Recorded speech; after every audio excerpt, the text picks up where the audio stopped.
আসসালামু আলাইকুম রহমতুল্লাহি ওয়া বারাকাতুহু। আমের স্বর্গরাজ্য নওগাঁ জেলার সাপাহার উপজেলায় অবস্থিত।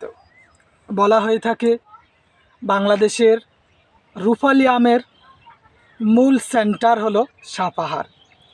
এই সাপাহারে প্রতি বছর 2000 কোটি টাকার বেশি আম বেচা কিনা হয়ে থাকে। তা আজকে চলে আসলাম আমাদের এই নওগাঁ জেলায় কয়েক হাজার হেক্টর জমি আম চাষ হয়ে থাকে। এই যে আমরা চলে আসলাম এই রূপালী আমের বাগানে। মাশাআল্লাহ, প্রতিটা গাছেই যথেষ্ট আম আছে। প্রতিটা গাছে 1 থেকে 1.5 ক্যারেট বা তার চেয়ে বেশি, মানে 25-30 কেজির বেশি আম ধরে থাকে। যদিও আপনারা জানেন রূপালী এই নামটা এসেছে আজ থেকে 2500 বছর আগে, যেটা 1971 সালে ভারতীয় কৃষিবিদ 2টা আমের জাত থেকে সংকরায়নের মাধ্যমে একটা জাত সৃষ্টি করেছেন, তার নাম হলো রূপালী। আমরুপালিটা জানেন যে আমরুপালি একজন নর্তকীর নাম, যিনি খুব সুন্দরী ছিলেন, যার নামে এই নামকরণ করা হয়েছে। মানে বলা হয়ে থাকে এই নর্তকী যতটুকু সুন্দর তার চেয়ে বেশি এই আমের স্বাদটা আছে সৌন্দর্যের বা স্বাদের দিক থেকে। এবং আমাদের সাথে আছেন ইদ্রিস আলী ভাই, যিনি অন্তত প্রতি বাৎসরিক 1500 থেকে 2000 মণ আম ওনার হাত দিয়েই বাংলাদেশের বিভিন্ন জেলায় যায়। তিনি এখানের হোলসেলার বলা চলে। সবচেয়ে কম রেটে, মানে সর্বনিম্ন রেটে মন প্রতি হয়তো সামান্য কিছু টাকা যাতে ওনার থাকে ওইভাবে দিয়ে বাকিটা উনি সবার মাঝে বিক্রি করে দেন।